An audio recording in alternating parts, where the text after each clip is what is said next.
नमस्कार, शेतकरी योद्धा न्यूज लाईव्ह लातूर चॅनलमध्ये आपलं हार्दिक स्वागत। पाहुयात आजच्या घडामोडी। बातमी आहे लातूर साळेगल्ली परिसरात एका दुकानाला भीषण आग, आगीत दुकानं आणि मोटरसायकल जळून खाक।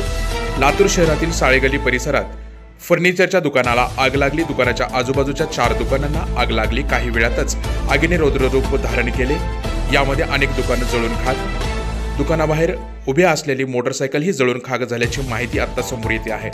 आगीची माहिती मिळताच पोलीस अग्निशमन दल घटनास्थळी दाखल झाले असून आग विझवण्याचे प्रयत्न सुरू आहेत।